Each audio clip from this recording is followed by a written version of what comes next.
Bonjour à tous, c'est Erwan de Cloirec pour Boris FX. Aujourd'hui, je vais vous montrer dans After Effects comment utiliser le plugin Mocha Pro 5 afin d'enlever un élément dans une vidéo, dans un projet, dans une composition After Effects. Et on va voir ça avec les deux bateaux que vous voyez ici. Et je vais vouloir enlever en fait le dessin qu'il y a sur l'avant du bateau à droite, comme vous voyez ici. Donc pour cela, ce que je vais faire, c'est tout simplement, donc là la composition, c'est une composition en 1080p avec juste une vidéo, un QuickTime. Donc ce que je vais demander ici, c'est tout simplement aller chercher Mocha dans ma liste d'effets directement ici et glisser mon effet sur la vidéo tout simplement. Donc si je vais à l'intérieur, je vois bien que j'ai mon effet qui est présent. Et puis dans l'inspecteur, en haut à gauche ici, je vais cliquer sur la petite case qui est ici afin de lancer l'application Mocha. Donc la Mocha Pro plugin After Effects vient de se lancer et donc maintenant j'ai accès à pratiquement tous les paramètres disponibles dans Mocha Pro. Et la première étape en fait pour enlever le dessin, ça va être d'analyser le mouvement du bateau. Donc pour cela, je vais utiliser le moteur, le tracking planaire de Mocha et utiliser donc dessiner avec ma X-Plane ici une shape qui va me permettre d'analyser le mouvement du bateau comme ceci. Vous voyez, je dessine rapidement une forme, voilà, comme ceci. Je vais prendre le côté du bateau et puis je vais demander avec le petit T qui est ici à traquer le mouvement du bateau. Donc on se retrouve dans quelques secondes, le temps de l'analyse. Donc voilà, l'analyse vient juste de se terminer. J'ai donc maintenant ma forme qui suit le mouvement du bateau. Voilà, donc j'ai pu analyser le mouvement de l'arrière-plan en fait, de ce bateau. Donc maintenant, ce qu'on va faire, donc je vais d'abord nommer justement mon calque bateau. Voilà, pour s'y retrouver, très important. Et puis ce que je vais faire maintenant, c'est dessiner une autre shape qui va définir la zone que je veux effacer. Donc là, je vais reprendre mon X-Spline et puis demander à effacer tout simplement ce dessin. Donc je vais faire le contour, vous voyez, du dessin assez rapidement. Et voilà, clic droit pour terminer votre forme. Et puis je vais pouvoir comme ça arrondir un petit peu les bords. Je joue sur les tangentes.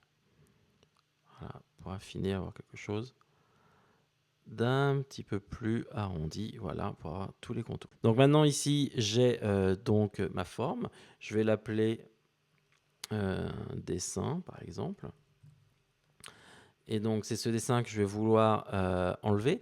Donc la première chose, c'est je vais lier en fait cette shape au mouvement en fait du bateau. Donc pour cela, je vais dans Link to Track. Pas besoin de réanalyser en fait le mouvement. Je vais lier en fait le dessin au mouvement du bateau.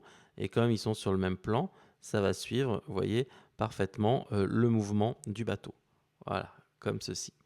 Alors maintenant qu'on a nos deux layers, donc ce qui est important, c'est que vous avez le calque du bateau, donc l'arrière-plan en fait qui donne le mouvement global, et par-dessus, vous avez la shape en fait que vous allez vouloir remplacer. Donc c'est important que l'élément que vous voulez remplacer soit au-dessus. Et une fois qu'on a ça, je sélectionne le dessin et je vais dans l'onglet Remove ici. Et je vais demander dans la petite colonne Input à créer en fait une clean plate clip. C'est-à-dire qu'on va dessiner, on va créer une image sans le poisson ici, sans le dessin. Et donc ça va nous permettre après d'appliquer cette image, ce contenu donc modifié, sur tout le mouvement du bateau. Donc pour cela, je vais choisir Clean Plate Clip, je fais juste Create. Il va me demander où est-ce que je veux créer cette template. Donc ce que je vais faire, je vais le mettre sur le bureau où j'ai ma vidéo du bateau. Je fais Choose ici. Et ce que je vais voir ici, c'est que si je regarde sur mon bureau, j'ai donc bien ici ma Clean Plate, en fait, qui est une image TIFF de la première image qui a été sélectionnée ici. Voilà. Et ce que je vais faire, c'est que je vais demander à l'ouvrir dans un éditeur de photos, tout simplement. Donc là, je vais pouvoir utiliser, par exemple, Affinity Photo ou Adobe Photoshop, bien sûr, comme je suis sur After Effects. Donc voilà, je suis sur Photoshop et puis maintenant, je vais pouvoir zoomer un petit peu dans l'image. Voilà, comme ceci.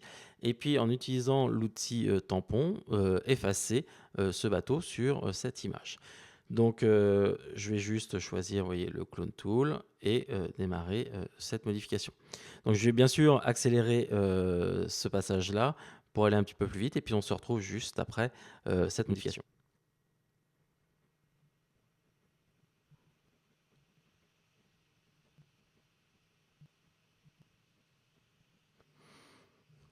Ok, j'ai terminé maintenant ma retouche photo. Et donc, ce que je vais faire, tout simplement, c'est sauver cette image. Je vais faire enregistrer afin que cette image maintenant me serve de remplissage à l'intérieur de ma première forme. Et en fait, ce que va faire ici Mocha Pro, c'est tout simplement lorsque je vais cliquer sur le rendu, c'est remplir donc à l'intérieur de mon petit dessin ici, de ma shape autour du dessin par la photo.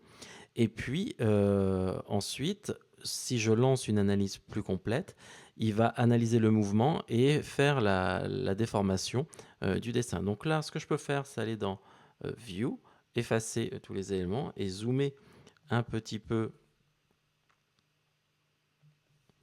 ici dans l'image pour voir comment s'est passé ici la modification. Si je vois qu'il y a un petit peu trop de rebord, je peux demander à augmenter un petit peu la notion de flou autour de mon masque en fait, ce qui va me permettre tout simplement d'adoucir un petit peu les rebords. Et si je fais un rendu, on verra peut-être qu'ici, voilà, j'ai quelque chose de beaucoup plus doux et beaucoup plus transparent. Donc n'hésitez pas à aller dans les paramètres.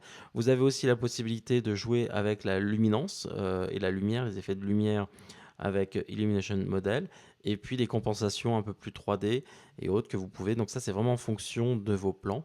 Là, je vais rester ici avec cette image-là. Ça me convient pas mal. Voilà, comme ceci. Donc maintenant que j'ai calculé en fait sur la première image mon élément, ce que je vais demander, c'est à faire un rendu de toute ma séquence directement ici en appuyant sur le petit bouton ici rendu qui va me faire un rendu, calculer image par image la position en fait de mon image de remplacement à l'intérieur de mon masque.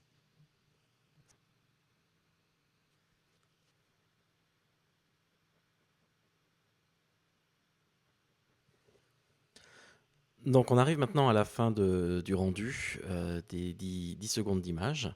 Donc il reste plus que 2-3 images. Donc maintenant on va voir que le dessin a été nettoyé tout le long de ma vidéo. Vous voyez comme ceci. Donc je vais pouvoir ici sélectionner mon bateau et voir en fait que le dessin a bien été nettoyé dessus. Donc ce que je vais faire maintenant, c'est que je vais pouvoir retourner dans After Effects. Je vais juste sauvegarder mon projet, fermer mon élément. Et là, on voit en fait qu'il ne s'est rien passé au niveau de mon filtre. Alors pourquoi? Parce qu'il va falloir aller au niveau de votre inspecteur, au niveau du filtre, ici. Donc j'ai 3 onglets, Math, Module Render et Tracking Data. Nous, ce qui va nous intéresser dans le cas présent ici, c'est le module de rendu, parce que j'ai déjà en fait calculé toutes les images. Donc ce que je vais demander ici, c'est activer le module de rendu et choisir tout simplement le Remove, l'outil de remove qui va me permettre en fait de nettoyer ici mon élément. J'ai pas besoin d'utiliser d'insert layer et vous voyez que automatiquement il va retrouver l'image qu'il a calculée et au sein de After Effects, je vais pouvoir me déplacer et lui va retrouver en fait l'image qui correspond bien sûr à l'utilisation en fait que j'ai faite dans Mocha Pro. Et donc maintenant j'ai juste besoin de faire un rendu au sein de After Effects. Et si j'ai besoin de rajouter d'autres éléments, je vais pouvoir travailler maintenant, comme d'habitude, au sein de After Effects. Si vous voulez plus d'informations, n'hésitez pas à aller sur le site imagineersystem.com qui va vous permettre d'accéder à toutes les informations nécessaires autour de Mocha Pro 5 et différentes versions du plugin Mocha Pro 5, que ce soit pour After Effects comme on a vu, mais aussi pour Avid ou d'autres logiciels. Je vous dis à très bientôt pour une prochaine vidéo sur Mocha Pro 5.